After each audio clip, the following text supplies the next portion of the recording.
Nobody in that room could believe what she was asking for. The same woman who destroyed her own sister's marriage was now begging for something nobody expected. And what happened next changed both their lives forever. The first time Brielle begged her sister for help, she was on her knees. Her mascara was ruined. Her hands were shaking. Her voice was broken.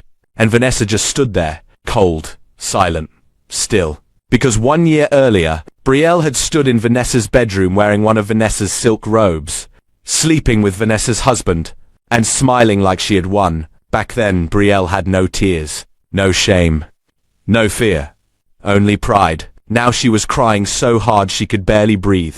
"Please," she whispered. "Please, you're the only one who can save me." Vanessa looked down at her little sister and felt something terrifying. Nothing. Because some betrayals do not heal. They grow teeth. And when karma finally comes, it does not whisper. It drags the truth into the light.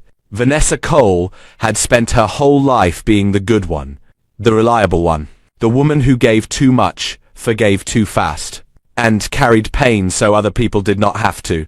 She was 33, elegant without trying, soft-spoken, hard-working, and respected by everyone who knew her. She had built a beautiful life in the quiet way strong women often do. No noise, no drama, no shortcuts. She worked as a luxury event planner. Her clients trusted her with million-dollar weddings, celebrity parties, and high-end corporate galas. She understood beauty, timing, control. At home, she brought that same calm energy into everything. She remembered birthdays. She sent flowers when someone lost a loved one. She always called back. And when her little sister Brielle fell apart, Vanessa was the one who picked up the pieces. Again, and again, and again. Brielle was the exact opposite. She had always been the loud one, the magnetic one, the one people noticed the second she entered a room. Beautiful, sharp, restless. She knew how to flirt without trying, how to cry at the right moment, how to turn her mistakes into someone else's responsibility. As children, Vanessa protected her. As adults, Vanessa excused her. That was her biggest mistake. Because some people do not see kindness as love. They see it as access. Their mother used to say, "Vanessa has the heart. Brielle has the fire." Their father used to answer, "Fire can warm a home, or burn it down." Nobody laughed at that anymore. Marcus Cole had entered Vanessa's life at the perfect time. Charming, ambitious, smooth. He was the kind of man who knew exactly what to say. A tailored suit, a perfect smile, a warm laugh that made strangers trust him too quickly.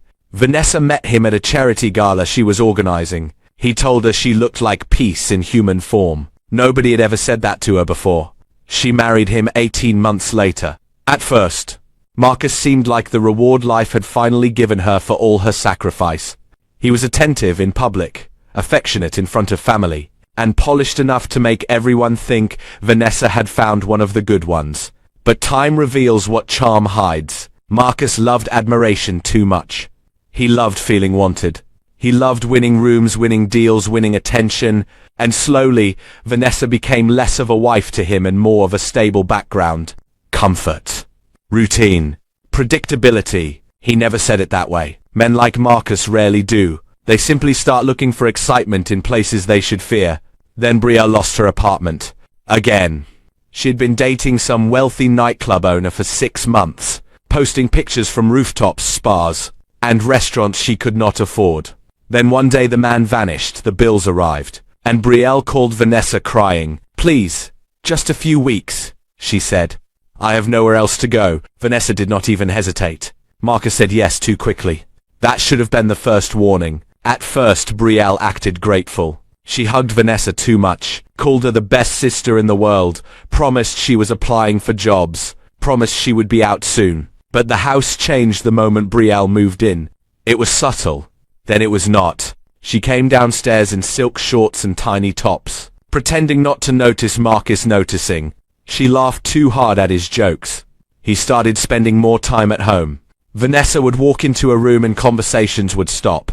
One afternoon, she came home early and found Marcus's teaching Brielle how to swing a golf club in the backyard. His hands were wrapped around hers. His chest was pressed against her back. Brielle laughed when she saw Vanessa. Not embarrassed, Not guilty, confident, like she wanted Vanessa to notice. Marcus stepped away too fast. Just helping her, he said. Vanessa smiled. A small one. A careful one. But something cold moved through her that night. She stared at the ceiling beside her husband and felt it clearly for the first time. The shift. The danger. The crack in the glass. Still, she told herself she was tired, overworked, paranoid. Because people do not want the truth when the truth can destroy everything. A week later, Vanessa's best friend Tasha came over. Tasha was the one person in Vanessa's life who did not believe in giving people the benefit of the doubt. Once they started acting suspicious, she sat at the kitchen island, watched Brielle walk upstairs in Vanessa's robe, then looked back at Vanessa. Karma. I'm going to ask you something, Tasha said quietly, and I need you not to lie to yourself. Vanessa forced a laugh. That sounds dramatic. Your sister and your husband. Vanessa froze. Tasha leaned forward. Have you noticed? Vanessa looked down at her coffee. No. That means yes. Vanessa hated that Tasha knew her that well. It's probably nothing, Vanessa said. Tasha's face hardened. I saw them downtown 3 nights ago. Vanessa looked up slowly. At Lucanor. That was impossible. Marcus had told Vanessa he was in a late strategy meeting. Brielle had told Vanessa she was at a friend's apartment. Tasha held her gaze. They were too close, she said. Way too close. Vanessa felt the room tilt. Maybe you misunderstood. I didn't. Maybe it looked. Vanessa. Tasha's voice dropped. They were holding hands. Silence. Heavy, ugly, final. Vanessa laughed because the alternative was screaming. No, not Marcus. Not Brielle. Not both. Not together. But denial is only useful until evidence arrives. That same night, Vanessa checked the shared phone account. She had never done that before. Never needed to. But something in her was already bracing for impact. And there it was. Call after call. Texts at 1:07 a.m. Calls at 6:07 a.m. Long conversations during work hours. Marcus. Brielle. Again. Again. Again. Vanessa stared at the numbers until they blurred. This was the part stories always get wrong. When betrayal is confirmed, people expect rage. A broken glass. A scream. A dramatic collapse. But real heartbreak is quieter. Real heartbreak sounds like breathing through your mouth because your chest hurts too much. Real heartbreak sits in your car and stares at your own front door like it belongs to someone else. Vanessa walked into the house just after sunset. The downstairs lights were dim. Soft music played upstairs. Marcus's favorite playlist. She set down her bag, removed her heels, walked up the stairs barefoot. Every step felt unreal. At the top, the guest room was empty. The master bedroom door was half closed, and behind it she heard something that changed her forever. A laugh. Brielle's, then Marcus's voice. Low, intimate. Vanessa opened the door. Marcus was in her bed. Brielle was under her sheets. For 1 second, nobody moved. Then everyone moved at once. Marcus stood up so fast he nearly tripped. Vanessa.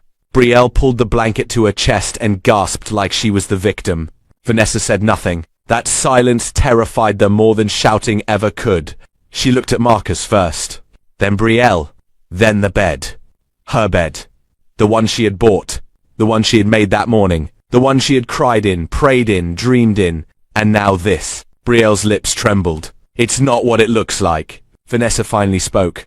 Then what does it look like? Brielle opened her mouth. Nothing came out. Marcus stepped forward. Let's calm down. Calm down. Vanessa let out one short, broken laugh. You brought my sister into my bed. Marcus rubbed his face. It just happened. No, Vanessa said. Rain just happens. Traffic just happens. You do not accidentally betray your wife with her little sister. Brielle started crying. Real tears now. Hot ones. Messy ones. But Vanessa felt no pity. Only clarity. I let you into my home, Vanessa said, staring at Brielle. I fed you. I covered for you. I defended you. And this is what you do. Brielle shook her head. You don't understand. Vanessa turned to Marcus. And you.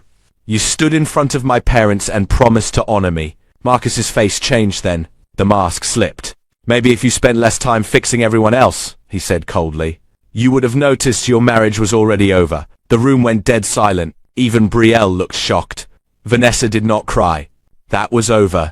Something inside her had gone beyond tears. She nodded once. Then she pointed to the door. Get out. Marcus blinked. Vanessa. Get out. Brielle grabbed Vanessa's arm. Please, listen. Vanessa pulled away like Brielle had burned her. You have 10 minutes. Marcus frowned. We need to talk like adults. Vanessa looked at him with a calm that made his confidence crack. No, she said. Adults do not sleep with family in secret. Adults do not build lies under someone else's roof. Then Brielle said the one thing she should have swallowed. The one sentence that turned heartbreak into war. She looked at Vanessa through tears and whispered, he chose me. Marcus closed his eyes. Too late. Vanessa stared at her little sister and smiled. A small smile. A dangerous one. Then take him, Vanessa said softly. And let's see what winning costs. Brielle's face shifted. Just slightly. Fear. Good. Because Vanessa already knew one thing Brielle did not. Marcus was not a prize. He was a weakness dressed like a reward. That night Marcus left with Brielle. Their mother called an hour later, in tears. Their father did not call at all. Tasha came over with wine, silence, and enough rage for both of them. Vanessa did not sleep. She sat in the dark living room until sunrise and replayed. Every moment she had ignored. Every glance. Every laugh. Every warning. Every excuse. And by morning something had changed. She was still shattered. Still humiliated. Still grieving. But beneath the grief was something stronger. Discipline. Vanessa did not chase them. Did not beg. Did not post online. Did not call Brielle crying. She vanished. From family dinners. From group chats. From everyone who wanted front row seats to her pain. And while Brielle posted smiling pictures with Marcus at rooftop, dinners and luxury hotels, Vanessa rebuilt. Quietly. She took on bigger clients. Doubled her rates. Started her own private event company. Bought herself flowers. Changed the locks. Changed her number.com. Changed her life. And little by little people began to notice something strange. The woman everyone thought would break was rising. And the couple everyone thought had won was starting to crack. Because stolen love has a problem. It is born in lies. And lies do not stay beautiful for long. 3 months later, Vanessa heard Marcus had lost a major investor after missing an important deal. 5 months later, she heard Brielle had been seen crying outside an upscale restaurant after Marcus disappeared with another woman. 7 months later, their mother called begging Vanessa to stop being so hard. Vanessa almost laughed. Stop being hard.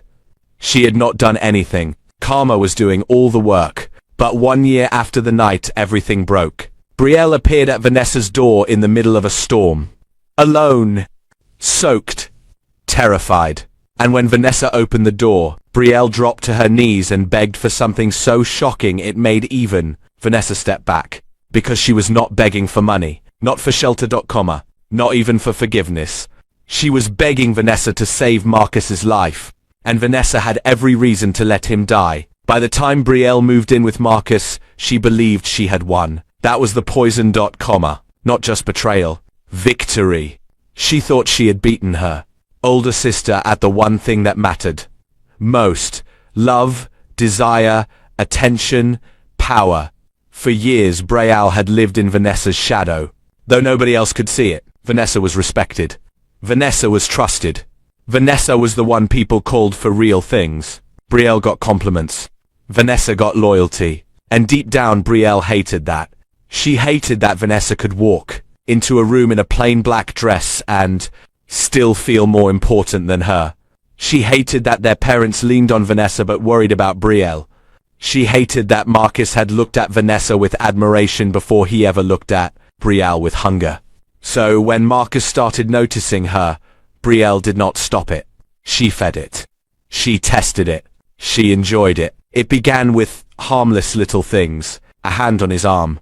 A late-night drink in the kitchen. A joke that lasted too long. A robe worn a little too loose. A stare held 1 second too long. Then texts. Then privatejokes.com. Then secret meetings. Marcus told himself the same lie weak men always tell. It just happened. No.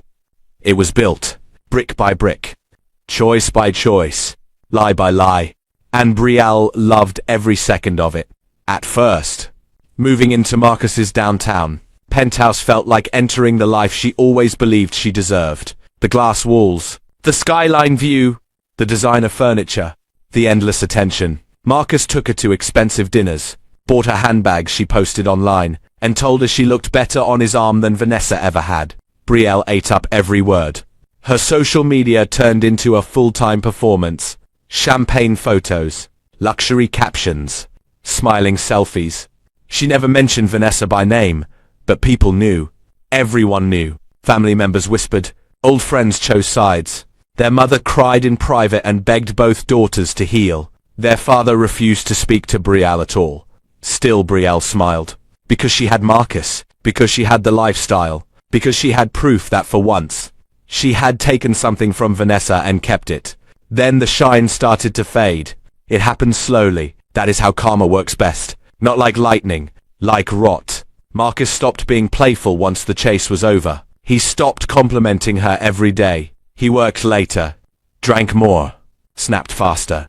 Brielle noticed he was on his phone constantly and turning it away when she walked in. At dinner he seemed distracted. In public he still performed affection, but in private his warmth had cooled into irritation. When Brielle brought it up he laughed. You're being insecure. That word cut deeper than she expected, because insecurity had always been the one thing Brielle hid with beauty. One night she wore a red dress just to get his attention. Marcus barely looked up. Another night she made reservations at a private rooftop restaurant. He cancelled an hour before.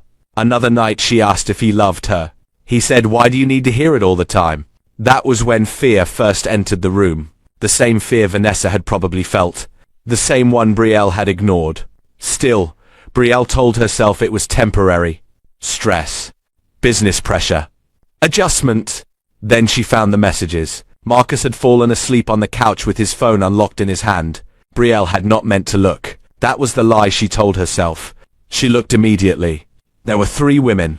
One model, one real estate agent, one married woman from his networking circle. The messages were disgusting, flirty, explicit, effortless, and worst of all, familiar. They sounded exactly like the messages he had once sent. Brielle behind Vanessa's back. For a long time Brielle just stared. Then she laughed. A small, broken laugh. Because for the first time, she saw herself clearly. Not as the chosen one, as the replacement. When Marcus woke up, Brielle confronted him. He did not deny it. That made it worse. He sat up, rubbed his face, and looked at her like she was a problem he regretted bringing home. "You really want honesty?" he asked. Brielle's throat tightened. Yes. He stood and adjusted his shirt. "You were exciting when you were forbidden," he said. "Now you're just demanding." The sentence hit like a slap. Brielle actually stepped back. Marcus kept going. "That drama you had when you were sneaking around, that confidence, it's gone. Now all you do is ask questions." Brielle could barely speak. "You said you loved me." Marcus gave a bitter smile. "I said what worked." That was the moment the fantasy died. Not when Vanessa caught them. Not when family turned away. Not even when guilt tried to creep in. No. It died when Brielle realized she had destroyed her sister's life for a man who did not even respect her enough to lie kindly. From that night on, the penthouse became a prison.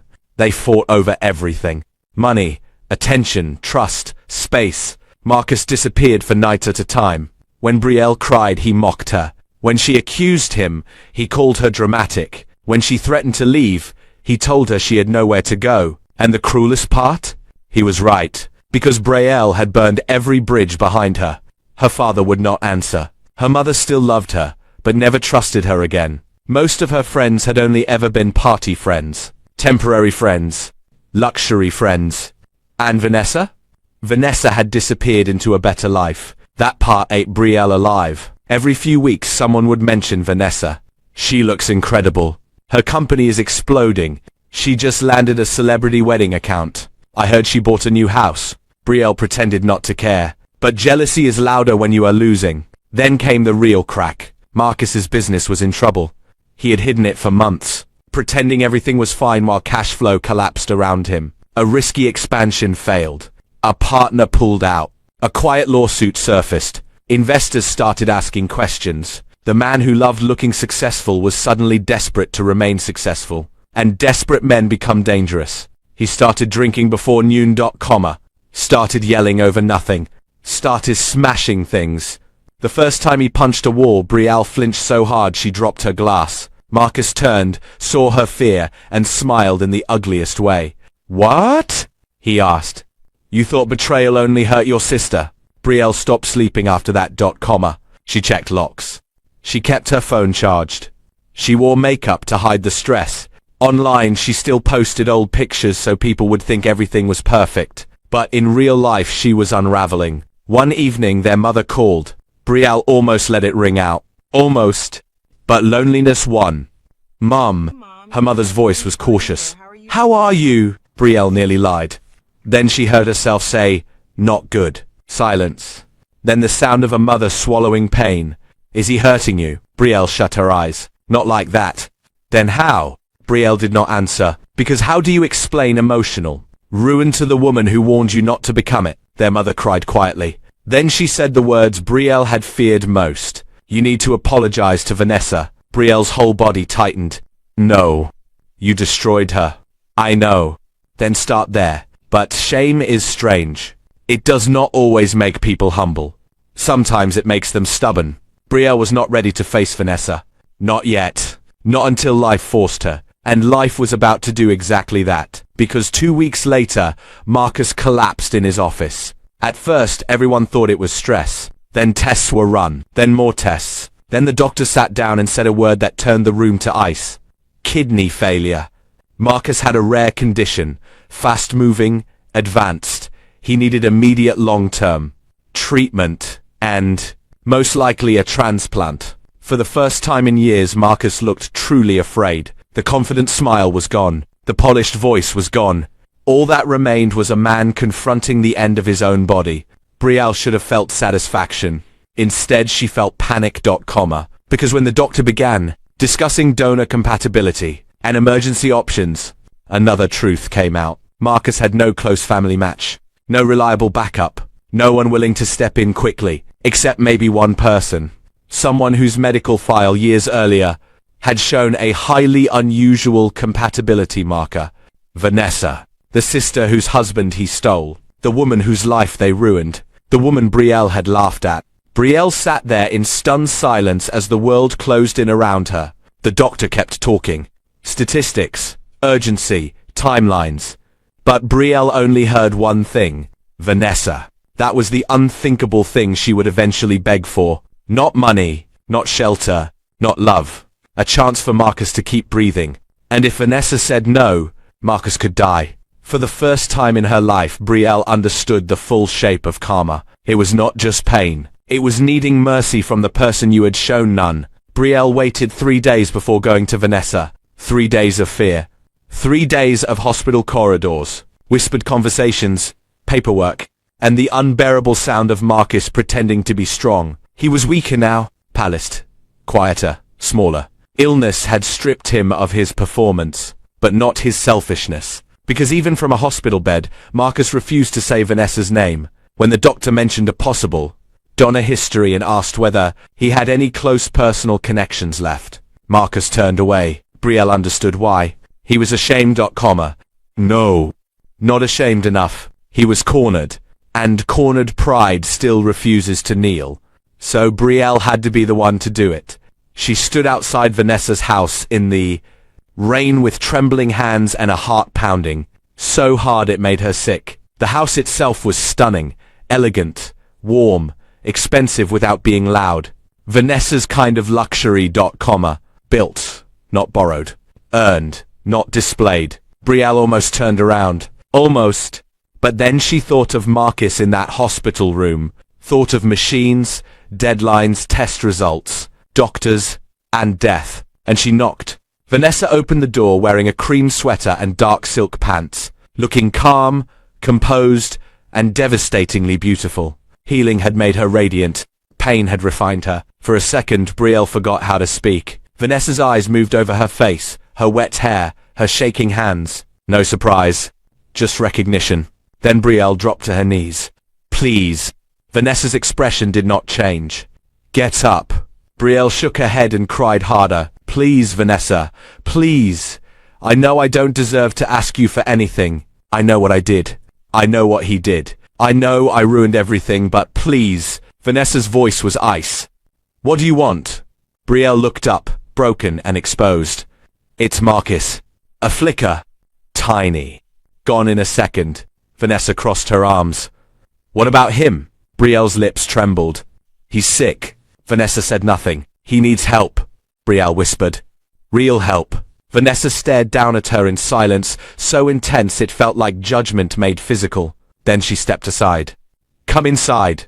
You're getting my floor wet." The warmth of the house felt unreal after the storm outside. Brielle sat on the edge of a chair in Vanessa's living room, leaving a damp outline on the fabric. Vanessa remained standing. Power had shifted completely. Brielle explained everything. The collapse, the diagnosis, the transplant possibility, the compatibility history, the urgency. And when she finally said it out loud, the room seemed to hold its breath.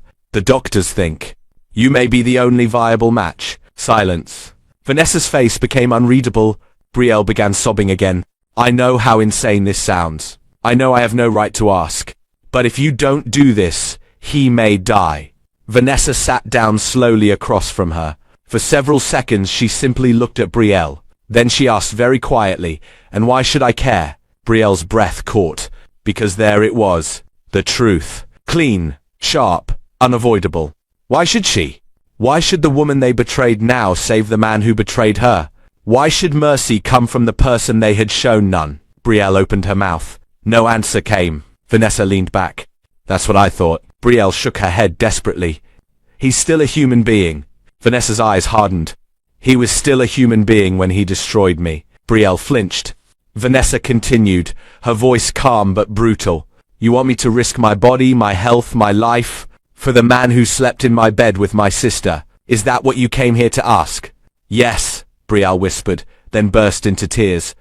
"Yes, and I hate myself for it." Vanessa looked away. For the first time, emotion crossed her face.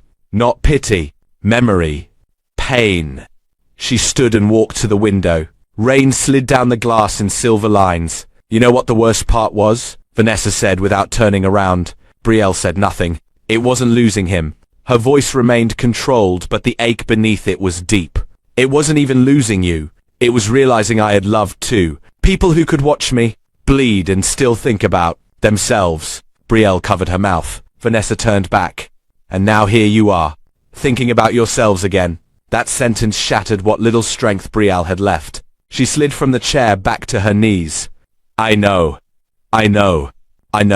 She could barely speak. "I was evil. I was jealous. I was selfish. I wanted what you had because I hated that you were always the one people respected. I hated that he loved you first. I hated that you were stronger than me. And I ruined everything because I wanted to feel chosen." Vanessa did not move. Brielle looked up with swollen eyes. "But I was wrong. I was wrong about all of it. He never chose me. He used me. And I helped him destroy the one person who actually loved me when I didn't deserve it." For the first time, Vanessa looked shaken, not softened. Shaken, because truth sounds different when it is finally stripped of excuses. Brielle bowed her head. "If you say no, I will understand. I deserve that. But I had to come. I had to ask. Because if I didn't, I would hear his last breath in my head for the rest of my life." Vanessa was quiet for a long time. Then she said, "Leave." Brielle looked up, broken. "Vanessa." "Leave." This time Brielle obeyed. She stood slowly, dizzy with grief, and walked to the door. Her hand was on the knob when Vanessa spoke again. "I didn't say no." Brielle turned. Vanessa's face was unreadable. "I said leave." Hope is cruel when it returns suddenly. Brielle could barely breathe. Vanessa continued. "I'll do the tests." Brielle collapsed into tears all over again. "But hear me clearly," Vanessa said. "This is not for you, and it is not for him. This is for me. For the woman I refuse to let your betrayal turn into someone cruel." Brielle nodded violently. "Thank you. Thank you." Vanessa lifted a hand. "We are not healed. We are not family. We are not friends. Do not confuse mercy with reconciliation." The words cut, because they were meant to. Still, Brielle accepted them. She had lost the right to anything softer. As she left, Vanessa stood alone in the doorway, watching the rain. And for the first time in a year, she allowed herself to feel the full weight of what had been taken from her. Not just a marriage, not just trust. A sister. The next morning, Vanessa went to the hospital. Not for Marcus. For closure. At least that was what she told herself. But when she stepped into his room and saw him weak, hollow-eyed and frightened, she understood something painful. Karma had already torn him apart long before his body failed. He looked at her and could not speak. Vanessa stood at the foot of the bed. No smile. No comfort. No hatred either. Just truth. And sometimes truth is heavier than punishment. You look terrible, she said. Marcus let out a weak laugh that turned into a cough. You always did know how to make an entrance. Vanessa did not react. He swallowed hard. I don't deserve this. No, she said. You don't. He closed his eyes. And for the first time since the betrayal, Marcus cried. Marcus cried the way broken men do, quietly, like he was ashamed even of his own collapse. Vanessa stood there and watched him with a calm that unsettled him more than anger ever could. If she had screamed, he could have defended himself. If she had insulted him, he could have argued. But this stillness, this was worse, because it forced him to sit inside what he had done. The machines hummed softly. Rain tapped the window. Marcus wiped his face and looked away. I wanted to apologize 100 times, he said. Vanessa's expression did not shift. But he swallowed. I knew it would never be enough. Vanessa finally moved closer, stopping beside the bed. No, she said. It never would have been. Marcus nodded weakly, as if hearing the sentence out loud relieved him and crushed him at the same time. Vanessa looked at him for a long moment. Then she asked, why her? Marcus shut his eyes. He looked older now. Smaller. More honest. Or maybe just too sick to keep pretending. Because she made me feel powerful, he said. Vanessa's stare turned colder. You mean desired? He gave a sad smile. That... And I didn't? Marcus looked at her then, truly looked at her. You made me feel seen, he said. That's different. Vanessa did not answer. Because that was the tragedy. She had offered something real, and he had traded it for something loud. Marcus stared at the ceiling. You were solid. Good. Safe. The kind of woman men pray for when they're finally tired of ruining their own lives. He laughed bitterly. And I got bored. Vanessa let the silence punish him. Then she said, you didn't get bored. You've got weak. Marcus turned his head, and for once he had no defense. The tests began. Blood work, screening, medical history, compatibility review. Vanessa went through every step with a face like stone. Brielle hovered nearby, grateful and terrified. Their mother cried in waiting rooms. Their father remained distant but came once, standing in the hallway with his hands in his pockets, aging 10 years in 10 minutes. No one said it, but everyone felt it. Vanessa was carrying the entire moral weight of the family now. Again. As always. And that truth made Brielle sick with shame. One evening, while Vanessa was in consultation with the doctor, Brielle sat beside Marcus's bed and finally said what had been rotting inside her. I hate you. Marcus looked at her, surprised. Brielle's jaw trembled. I ruined my sister for you. I burned my life down for you. I let you turn me into the worst version of myself. And I still thought I had won. Marcus looked away. I never asked you to destroy her. Brielle laughed in disbelief. No, you just helped. He did not deny it. So Brielle kept going. You know what hurts most? Not that you cheated on me too. Not that you lied. Not even that you never loved me. She leaned closer, eyes blazing with tears. It's that Vanessa was good to both of us. And we still chose cruelty. Marcus's face twisted. For the first time, Brielle saw real remorse in him. Not self-pity. Regret. And regret, she realized, comes too late for the people who need it most. A week later, the results came back. Vanessa was a match. A near-perfect one. The doctors were stunned. Their mother called it a miracle. Their father called it irony. Vanessa called it complicated. Because once the decision became real, so did the risk. Surgery was not symbolic. It was not emotional theater. It was blood, pain, recovery, scar tissue, physical cost. Everyone waited for her answer. And once again, all roads led back to Vanessa. That night she sat alone in her kitchen with a cup of tea gone cold. Staring at the city lights through the window, Tasha sat across from her. You don't have to do this, Tasha said. I know. And if you say no, nobody with sense will blame you. Vanessa gave a tired smile. You'd still blame me if I said yes. Tasha leaned back. Probably. Vanessa laughed softly. Then the laugh disappeared. What if saying yes makes me weak? Tasha answered immediately. It doesn't. What if it makes me stupid? It doesn't. Vanessa looked down. What if I'm still trying to prove I'm the better person? Tasha's voice softened. You are the better person. That was never the question. Vanessa went quiet. Then she whispered, I hate that they still have the power to put this kind of choice in my hands. That was the deepest wound of all. Even after betrayal, even after rebuilding, she was still being asked to carry what other people had broken. Tasha reached across the table and squeezed her hand. Then make the choice for yourself. Not for redemption. Not for family. Not for guilt. For yourself. Vanessa nodded. The next morning she told the doctors yes. Brielle burst into tears. Their mother nearly collapsed with relief. Marcus just stared. And when Vanessa finally looked at him, he understood something he had never understood while he had her. Mercy is not softness. Mercy is power. The surgery was scheduled for 3 weeks later. During those weeks, the family was forced into an emotional closeness none of them were ready for. Conversations happened that should have happened years ago. Their father finally told Brielle, you didn't just betray your sister.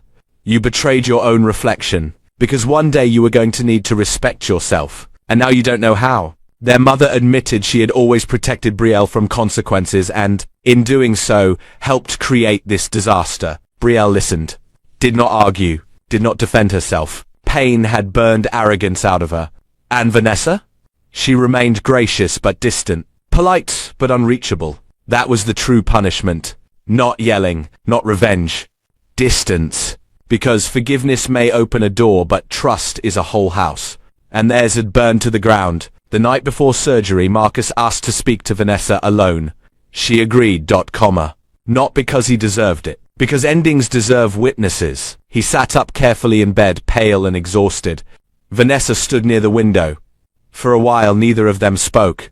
Then Marcus said, if I die tomorrow, I need you to know something. Vanessa folded her arms. Then say it quickly. He nodded.